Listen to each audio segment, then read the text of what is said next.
Hello, everyone. Welcome. My name is Cassidy Diamond. I am the Associate Director of Public Programs and Events here at the IDA.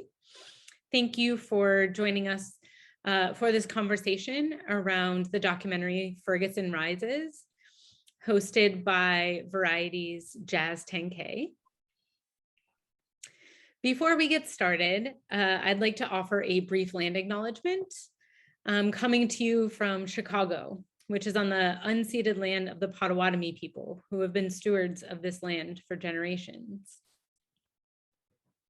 I would also like to thank our media sponsor, IndieWire, for their support of our series this year. And we have just a handful of films coming up, but you can check out the rest of our lineup at documentary.org/screening-series. And without any further ado, I'm going to hand things over to Jazz to get things started. Welcome, Jazz. Thank you, Cassidy and the IDA. With us from Ferguson Rises today, we have executive producer TJ Martin, Michael Brown Sr., director and producer Mobolaji Olambiwonnu, and producer David Oyelowo.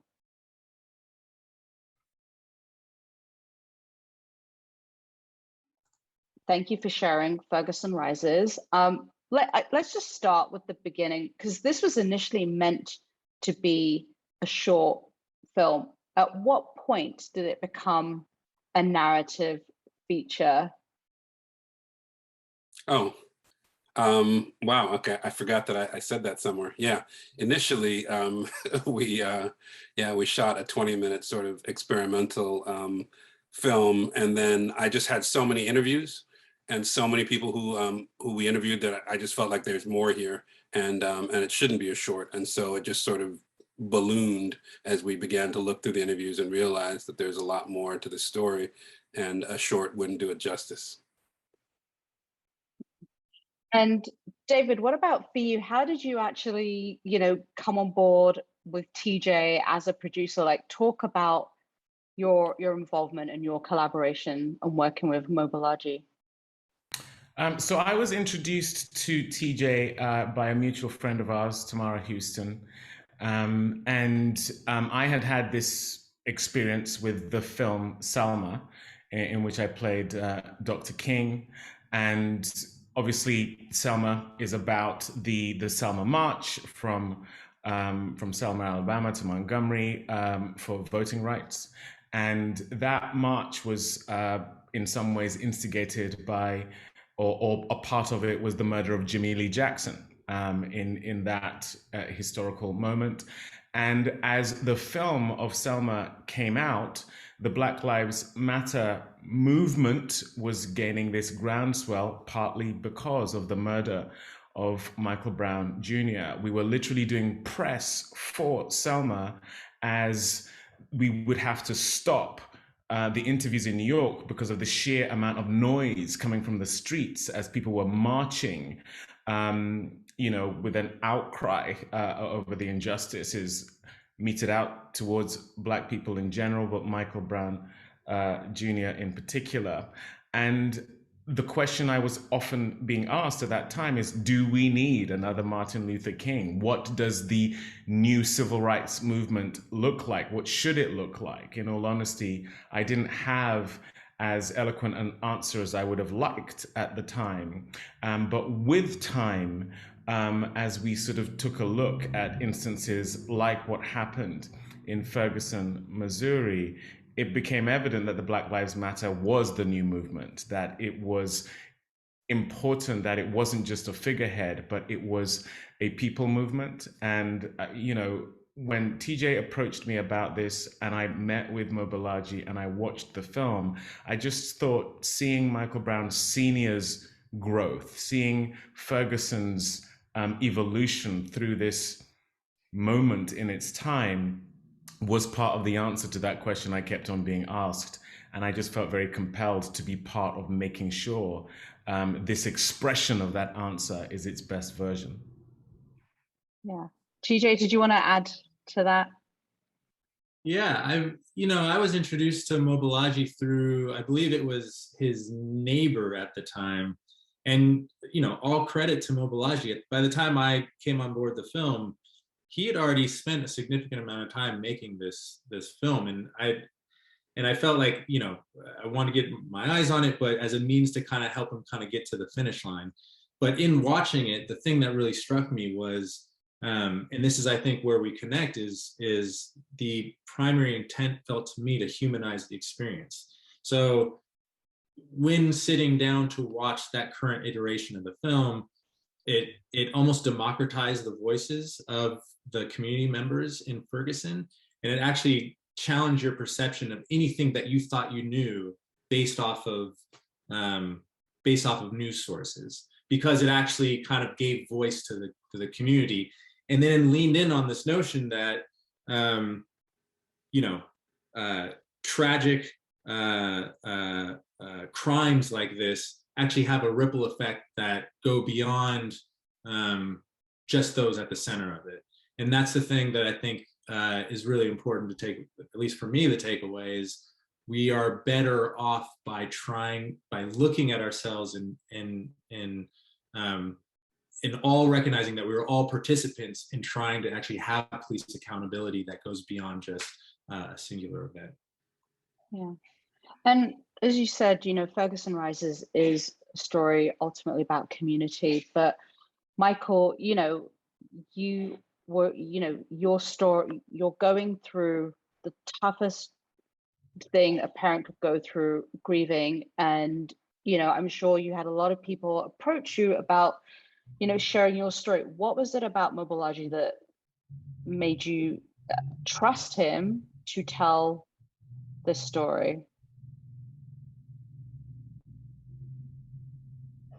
I don't think Mobolaji was going to give up. For one, he came into Ferguson 2014 and basically found me.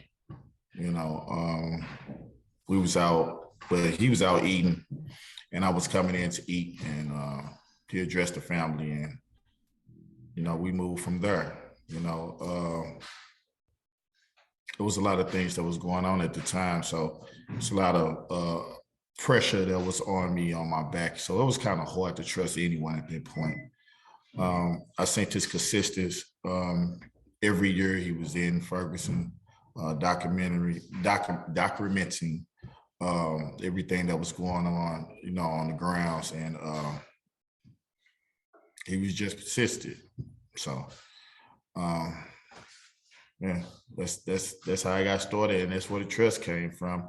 And he was very understanding and patient. I will say that. It was days that he was in St. Louis, I was just like, I don't want to deal with it. That's because the way I had woke up that day, with all this pressure that I'm still dealing with. And he was very understanding, So we eventually grew to each other. So he's at my hip, I'm at his. So there we go.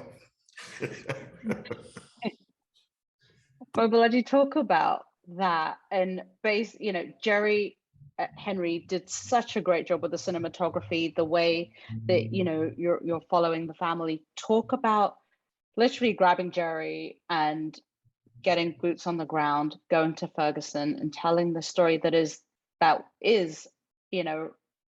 unfolding as you're telling it. Yeah, I mean, I think well, there were a couple things that were going on at that time. My wife was 7 months pregnant with our child. So it was not a time where I really wanted to leave. She was mostly in and out of bed, dealing with sort of some challenges around her pregnancy, and so it was a very very challenging time in that regard for her. So it was the last thing I wanted to do was get up and go somewhere. But what kept nagging at me was the idea that sometime in this future, when my son was born, or sometime when he was around 10 or 11 or somewhere around there, and he starts to become aware of the world, that he's going to turn back and ask me, what did you do at this crucial moment in history? And I did not want that answer to be that I did nothing. And so I just kept running through my head the entire time. And then eventually, what was beautiful about this was that my wife turned to me independently one day while we were in the kitchen, and she said, "I think you need to go to Ferguson." And it was with her sort of feeling the vibe and her somehow, whatever you want to call it, miraculously knowing what I was thinking, that I felt, I was given the space and the permission to actually do this when she was going through such a really difficult time, health-wise. And so it was because of that, then I got on the phone, called Jerry Henry. As soon as she said that, like literally like 5 seconds after she said that, I got on the phone, called Jerry, and I said, "Are you available? What are you doing?" And he said, "Okay, I'm not working for the next 3 weeks." So I said, "Okay, well, we need a couple weeks to plan, at least, and then we'll jump out and go to Ferguson that last week that you're available." And then that just sort of it ballooned from there. And so that was really how everything took place and how everything sort of jumped off. And then we didn't know anybody on the ground. We hadn't met anybody. We didn't have enough time to plan. I'm gonna, give a shout out to Facebook, because it was through Facebook that I realized some of my friends were from St. Louis. And I was like, "Hey, wait, you're from St. It says here you're from St. Louis. Who do we talk to on the ground? Tell me." And then those people that I found on my Facebook page that were from St. Louis introduced me to other people. And then, and we kept calling Michael Brown Sr. to try and get in touch with him, and we couldn't get in touch with him at all. But luckily, again, he mentioned it. I went to go eat fried fish with the crew, and we were sitting there eating fried fish, and I was just about to finish, and then in walks Michael Brown Sr., and I dropped my fried fish, jump up, run over to his table, and, thinking, he's going to think I'm crazy, but, I got to take my one shot, right? And so, and then I talked to them, told them what I was doing, and they were generous enough to say, "Hey, you got to, come tomorrow and get your first interview, or get an interview." I think they didn't anticipate that this was going to keep going on and on, but I went and rushed and got that first interview with them. And right after that, I got a call from his team that said he was unavailable. So it was really kind of funny, because apparently they didn't know that I had already gotten the interview with Michael. And so that's how the whole relationship sort of began. And then I would keep calling them and say, what are you guys doing right now? Can I come over? Can we come by? And it just sort of built from there. It was this sort of this organic process, and they were just really generous with their time, and I'm definitely really grateful that they, in the midst of all this chaos, could see something in me in this process that they felt like might be of value. So yeah, it was just, I guess in a way meant to be, right? Because none of it was really planned in that way. It was this sort of boots on the ground, organic documentary filmmaking process. Yeah, fate intervened. The other thing about Ferguson Rises is that we don't very often see Black fathers at the center of the narrative, their pain. It's usually the mother and what they've gone through. Instead, we've got Michael here. Talk about that as filmmakers, what it was like seeing this all come together, sitting down with Michael and his family, and you being parents, to like what that did to you as filmmakers and your experience. Yeah, I can speak to that very, very quickly. As a father myself, as a father to 3 sons, you said it earlier, Jazz. It's unthinkable that happening to your child. I still, Michael and I haven't met, and I hope, God willing, that day happens, and I want to hug him, and that hug is going to be more about me than him, because I just think he's been through the unthinkable, and has come through it with grace and with the ability to look beyond himself and his circumstances, which is kind of miraculous, really. And when Mobolaji showed me an earlier iteration of the film, that was one of the things that hit me the most. But exactly as you say, so often the focus is the mothers, and that's not to say that's wrongly the case, but whether it's to do with the notions of masculinity, especially when it comes to Black men, or societally how we are viewed. Our emotions, the pain we feel, is not necessarily the first thing to be considered, and it is a pain that I simply cannot imagine. I haven't experienced it, but I can only imagine.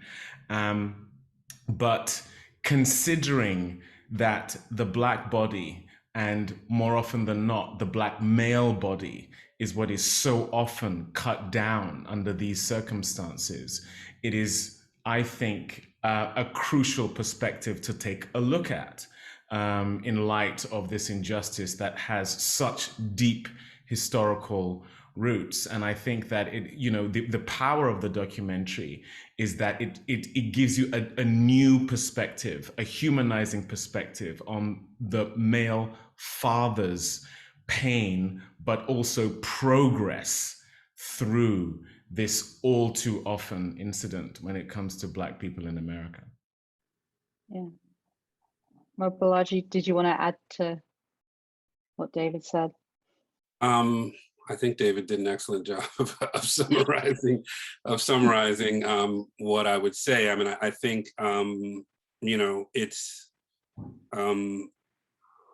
Michael Brown Jr. is all of us, and I think that's the message that I really wanted to convey, is that that there, I mean, TJ spoke about it earlier as well, there's this ripple effect, right? But beyond the ripple effect, I think the call is for empathy, for true empathy, for people and an audience to see that that Michael Brown Jr. is all of us.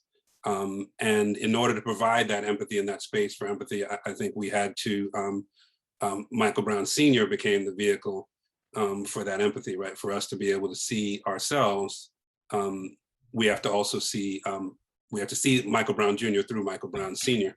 and taking, I think, those quiet moments, spending time with him, you could see the level of vulnerability. And I think, it's not in that, overt sort of, weepy, sort of clearly visible way, it's not clearly visible or overt in that way. But I think that's the beauty of masculinity, is that if you wait, if you watch, if you're quiet and you observe, you can see nuances and things that you wouldn't ordinarily see if you're looking for those sort of big, sort of grandiose gestures, And what I love about documentary and what I love about what we were able to do with Mike is get those quiet moments, those still moments, those moments in between the dialogue, in a sense, in between the responses, that really give you a sense of who he is and what he was experiencing. And unfortunately, in a culture that's sort of focused on the hip hop image or the athlete image of this superhuman, Black masculine man, I think we lose a sense that underneath all that, there is this this level of humanity, this level of vulnerability, right? Just because someone's 6'9" or whatever they are, it does not mean that they don't have a family. It does not mean they don't have an internal life, right? And the media, unfortunately, does not provide us access at all to that internal life that that I think many Black men have and experience in America. It provides us with this external facade of athleticism and music and all this stuff, which is great, but it's not all of who we are. And because of that depiction of Black men as in a sense superhuman, right? There is now this need to use 20 bullets on Black men to subdue them, right? This mythology that our media has created about Black men, it furthers the destruction of the Black body as well, in a way that's really tragic. We shouldn't have to make movies that focus on Black male humanity. We should understand that.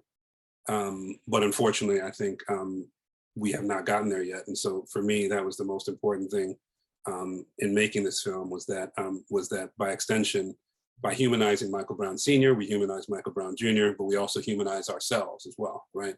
And in that, I could not leave out humanizing white citizens. humanizing police officers. You know, while we may not agree with some of these folks that we're interacting with, we live in a community with them, and we need to move as such, right? And we need to be able to look at each other as human beings. So it's not a zero-sum game, right? It's not, you know, someone's humanity, Black Lives Matter, you know, versus Blue Lives Matter, right? It's Black Lives Matter, so Blue Lives can matter, right? So all lives can matter, right? And I think it's a and rather than a but, right? And I think oftentimes as a society, we miss that. And I think using the Black male as a central figure in this, I think we're able to then sort of access all those other points of understanding that we need to access in order to move forward as a culture and as a people. Yeah. And you talked about Facebook to help tell, you know, find characters to tell the story, but talk about being on the ground and finding who was going to be central to help tell this story. Michael, did you give Mobolaji any references as you start trusting him and you're sitting down with him, or talk about that process? Actually, he never asked. You know, like I said, he was down. He was in the belly of the beast. He was actually able to see what was really going on. So he had choices that he was able to pick through, and found the right candidates for the project. Yeah, I mean, for me, I felt like I wanted to just kind of try as much as possible to be a fly on the wall. I knew what the family was going through. So I didn't want to put a whole lot of pressure and a whole lot of, expectations on them to really provide me with information that I needed. I wanted to just sort of observe and sit back and listen. And it's through listening to Michael Brown Sr. that I really got the exclusion of fathers, right? I hadn't thought about this. I was about to become a father, so I hadn't really experienced that sort of exclusion yet. But as I heard his journey, as I listened to him, that provided me with sort of, a true north, as it were, that would lead me in the direction that we finally wound up in. The intention initially was not necessarily to go in that direction, but the beauty of the process of documentary filmmaking and of sort of observing and listening to what's in the material that you have, then leads you in new directions that are more beautiful maybe than the ones that you intended. And so for me, in this sort of beautiful way, his story as a father, aligned with my story as a father. His commitment to his son aligned with my commitment to my son, to tell a story that provided a new context for these events that took place, right? A new context in which we could sort of create the emergence of this new paradigm around, racial dialogue that we're all interested in, right? In this new paradigm around, sort of communication across these so-called boundaries that really don't exist, right? And so it was this sort of beautiful alignment that I'm really grateful for, because it, I didn't know who would know, and that's I think that I felt like, in a weird sort of way, and I've told Michael this many times, in a weird sort of way, I felt like Michael Brown Jr. was guiding this process from another realm, because the level of sheer coincidences, just, meeting a friend of TJ's on the street while I'm, depressed and carrying my baby and trying to figure out what's going to happen with this movie. And then TJ introducing me to David, and then David introduced me to some other folks, and then meeting Michael Brown Sr. at the fish fry place, meeting, Michael Brown Jr.'s cousin at cousin's friend at the McDonald's, places I would never ordinarily go, but still I wind up going there, and I wind up meeting people that lead me to the next sort of clue. In a way, it's sort of this, it was sort of this detective experience that really led to something that, that I'm really proud of. I wanted my son, as I mentioned, to have a way of looking at tragedy and trauma that provided him a sense of how you find purpose in that pain. And looking at Michael Brown Sr.'s example is really, a great way of showing the world and showing my son that it is possible to have pain, but it's also possible to not let that pain control you. and that pain lead you down dark paths that you can't come back from, that are destructive, right? And so we're looking at Michael Brown Sr. Again, but we're looking at ourselves, right? We've all experienced pain, and we all will experience pain, and there's a choice, in that moment, about what we're going to do with that pain. And so this is ultimately, I think, the lesson of the film for everybody, is that we have that choice, and we have the opportunity to transform ourselves as a result of pain in a way that makes the world a better place and makes us better human beings as well. And I think, Michael Brown Sr., gave me the opportunity to become a better human being through letting me get access to his son's story and to tell it in this way. So, I get to be a better father, and I get to give that gift to the rest of the world as well. Yeah. I want to talk about you landing on the opening with the Maya Angelou quote. Talk about placing that quote there and landing on your opening, because it's always interesting to hear how filmmakers start their story. That was extremely difficult, figuring out what that quote would be.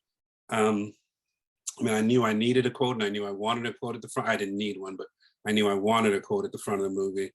And then it turns out that Maya Angelou is also from St. Louis as well. So we have that sort of interesting alignment. And I felt like the lesson of the film is really encapsulated in that quote. I don't have it in front of me, so I can't read it verbatim, but I felt like the lesson of the film is really encapsulated in that quote, right? We have to, not be steeped in that pain, but we have to figure out a way to move forward and not be governed by that pain, right? And I think that's the story, and that's what we see here with Michael Brown Sr. Is that the pain exists, but he's figuring out ways and solutions to work around that. And I think that's an important lesson that's encapsulated in that quote. Yeah. Talk about the conversations, like the three, you all had about, in terms of filming, because you shot this over a period of time. Like, you didn't say, I'm going to shoot for 3 months, tell my story, get it out there. Like, this was told in such an organic way. Like, how did that help you as far as, telling the story that you wanted to tell, being able to go out there and, sit with Michael Brown Sr., sit with, everybody that you spoke to, and working with TJ and David, and not being told, okay, we need this documentary out, done, wrapped? Yeah, I can let them share about their experience and their process, but I think for me, it was a blessing and a curse, right? I think when you make a documentary this way, it takes a long time, and so that's the part that's always difficult, because it always costs more money, because it takes more time. And also, we had somewhere around 110 interviews or so with people. There's probably 15 in the movie or something like that. So clearly, there were a lot of people that were left on the cutting room floor. And I think that process made it very difficult to figure out who was going to be in the film, who wasn't going to be in the film, and what they sort of represented. But I think the beautiful part about it is we had a lot of material to work from. We had a lot of footage and a lot of options, and it turned out that that Michael again became the best option as the central figure to carry us through, and the other individuals that spoke represented for me different aspects of the community. So you could see, white citizens that were on the side of the protesters, white citizens that were against the protesters, Black citizens, there were police officers, Black citizens that were protest. You got to see this wide variety because of the time that we spent interviewing, a lot of the different people on the ground. We just had a lot of options, and I think that was the blessing of sort of telling it this way, though the timeline was really protracted. And and I know TJ and David can speak to their experiences around the struggle we had trying to find the center of this film, which wound up being Michael Brown Sr., but it was not an easy process. To Mobolaji's credit, this was a proper independent film. It would be like he got a little bit of money. I'm going to go back and film. I got a little bit more money. I got to go out and film. And that's, those are far and few between these days, at least in terms of the material that we're seeing on streaming. So that can be a double-edged sword. In one sense, it gives you a tremendous amount of creative autonomy. In the other sense, you're beholden to, only being able to actually capture material when you actually have the financial means to do so. But I think in the long run, to Mobolaji's point, I think what it allowed it for is this opportunity for the film and the material to gestate to the point where you could actually start to identify what the themes are. And then it allowed him to continue to go back to St. Louis, and more importantly, develop probably, I would imagine, a deeper relationship with Michael Brown Sr. The first, iterations of the cut were very much like, there's a lot of information you have to understand, right? You have to understand the backstory and the context of what happened, the tragedy of Michael Brown Jr. And then you have to understand the verdict, and then you have to understand the reaction to the verdict. And then, but he's continued shooting. So then he's going back for the 1-year anniversary, and that kind of continues on, so on and so forth. So there's one way of looking at this where I think, correct me if I'm wrong, Mobolaji, where your first iteration was much more of a Rashomon effect. Let's look at this through the lens of the entire community, as many voices as possible. Again, this idea of democratizing voices and looking at the ripple effect with it. Problem with that is it kind of loses narrative propulsion. And also you start to lose kind of what the heart and center of it is. So the fact that he was able to continue filming allowed him to develop a deeper relationship with Michael Brown Sr. And then you get this amazing opportunity to see something like the Healing Families and Prayer Breakfast, which to me becomes all of a sudden the heart of the film. Not just and credit to you, Mike Brown Sr., your willingness to be vulnerable. I know I would be really hesitant to let a documentary filmmaker follow me in my own life. So this willingness to continue to be vulnerable and then actually give us a little bit of insight in how you're processing and how you're grieving, and introducing us to this world of the prayer breakfast, which then opens it up to these other individuals, these other families that are grieving, all of a sudden becomes, for me, the heart and the central part of the film. And so if it wasn't for this kind of approach that, again, is rooted very much in kind of like proper independent cinema, we may not have had that opportunity to get to that place. And so once we got that material, we worked with Mobolaji to figure out how to reverse engineer it and kind of redirect what the themes are and what the primary intention is of the film. And ultimately, I think it's better for it. Again, all testament to Mike Brown Sr. and his family being willing to be open and vulnerable and let us into their process. Yeah. David, did you want to add to that?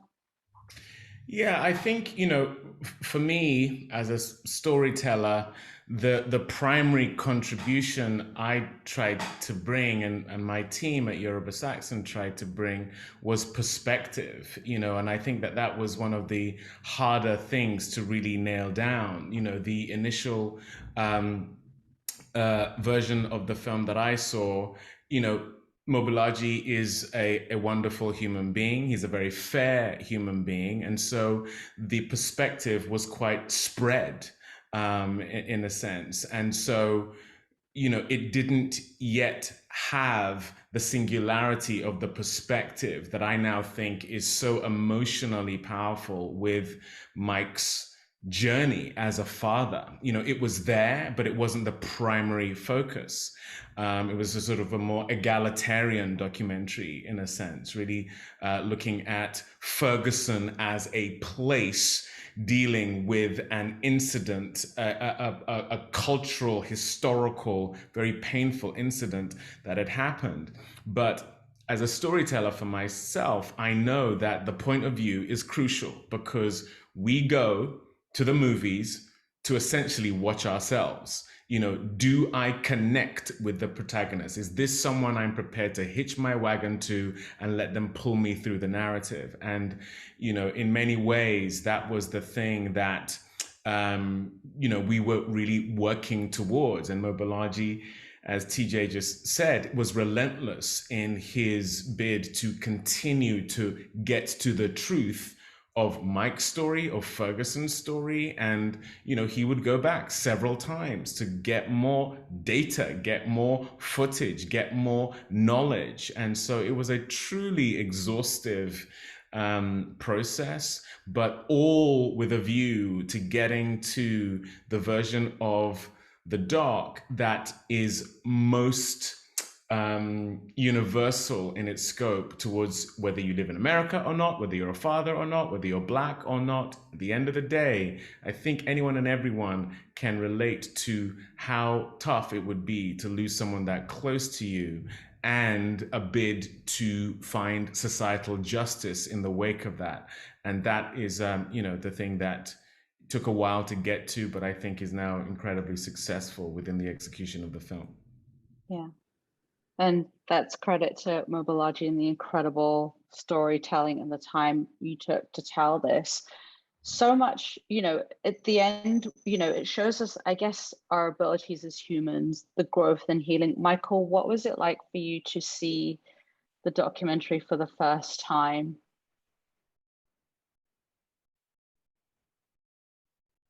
I was impressed. I seen a few of them, right? Because I guess he was still putting in a place where that they all wanted it to be, right? So the final cut, though, I'm impressed. It tells the truth.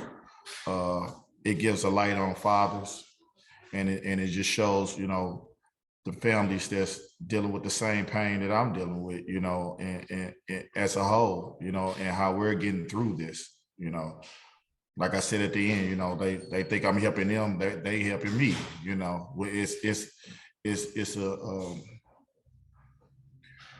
it's a unit that's working with a process that's still processing all this, so yeah, but it was very put together, very well. And I appreciate you guys for putting it together the way you did. Mobolaji, talk about the editing process, like how long you spent and when you knew that it was time to put the camera down and go picture lock.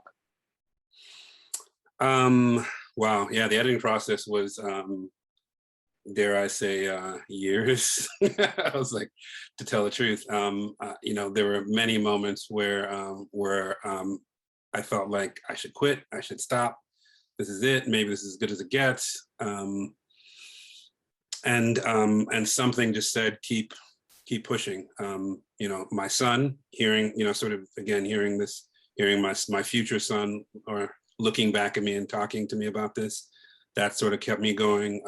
And the idea that, and my wife, who kept saying, no, you have this vision, stick to it. I think those two people were there pushing me. And the editing process, I think, how I knew I was done, I'll tell the story this way. When I showed up in Ferguson and I went to the location where Michael Brown Jr. was killed, I felt my body vibrating in a way that I'd never experienced before. My body was like quivering. And I turned to Jerry Henry, my cinematographer, and I was like, do you feel that? And he said, yeah, man, I feel that. And he said, and I was like, I thought I was crazy. Why is my body shaking? I've never felt this before. And he said, yeah, there's a really powerful energy here. And 6.5 years later, I'd forgotten all that. I was watching one of the final cuts with my wife, and my body was shaking. And I didn't notice it, but my wife was looking at me. She's like, why are you shaking? And I said, I'm not shaking. And then I looked down and my hands are shaking. And I'm like, oh, I am shaking. And it was in that moment that I was clear that we were done with the film, because it became this full circle sort of, for me, this full circle sort of spiritual moment where I felt that same thing I felt at the beginning that I had totally forgotten. at the end. And I knew at that point, I was like, okay, I think this is what Michael would have wanted. You know, this is the best that I can do with the gift that he's given me and the gift that Mike Sr. has given me. And that was when I knew it was the end. But until I felt that, I never really felt quite settled in myself that the film was over. I mean, I didn't even know that was going to be the feeling that was going to tell me it was over, but there was something that just kept feeling like it was missing along the way until I got to that moment, and then I was clear. Yeah. What is it like for you all to have this come out now, given, you know, everything that continues to happen in America? You know, let's talk about the timing of it all. David? Well, it's bittersweet because I think there is for me anyway, there is an atmosphere of exhaustion. I think a lot of people felt that in the wake of George Floyd's murder, because the world in general sort of seemed to wake up to our humanity in a new way, which on the one hand is useful, is right, has brought about change. But the fact that our deaths captured on film tends to be synonymous with a moment of recognition of our plight and our humanity and the injustice and the ongoing challenges we face as Black people is just really unfortunate. We have talked about the fact that Ferguson Rises, one of the primary things it does is it humanizes the journey of loss of a father, of Mike Brown Sr. in particular, but we really, really should not have to be educating people about our humanity time and again. We all know that if George Floyd's murder hadn't been captured in the way it was, the effects it went on to have would not be the same. We all know that if we didn't have the footage that we have of Mike Brown Jr.'s murder and his body lying out there in the sun for hours, it wouldn't have gone on to affect the change it has. There are so many instances where, to a greater or lesser degree, it's taken seeing it. The Selma March, the same thing. John Lewis and all of those people being battered on the Edmund Pettus Bridge helped bring about the Civil Rights Act. It shouldn't take that. It shouldn't take a plea or a platforming of our humanity to get this change. That should not be a debate. So I'm proud of it. I'm glad that this can be a drop in the ocean of the continuing conversation, but we're exhausted. We really want to move beyond needing to articulate our humanity. We want to get to a place of equality. We want to get to a place of not just surviving, but truly thriving, especially in a country like America that supposedly purports itself as a place where anyone and everyone can do that. We know that's not true. We know that America, dare I say it, and I am going to say it, is built on a lie. It's built on a lie when it comes to this freedom for all notion. And anytime a Black man is murdered in this way, the myriad of historical injustices that people of color face is an indictment on that notion of America and what it says it is. And all we're asking is for America, and I'm here in the UK at the moment, I would not exonerate the UK from this kind of behavior. It manifests in different ways, but own it. Own the reality of what is going on, and let us get beyond it as humanity, as a cumulative humanity going forward. So, you know, we look forward to that day. David, thank you so much. Thank you, TJ. Thank you, Mobolaji. Thank you, Michael. Thank you, Andrea and to Cassidy and the IDA. Thank you for sharing your story. Thank you. Thank you so much. For having us. Hope you enjoy the film. Thank you all. You're welcome.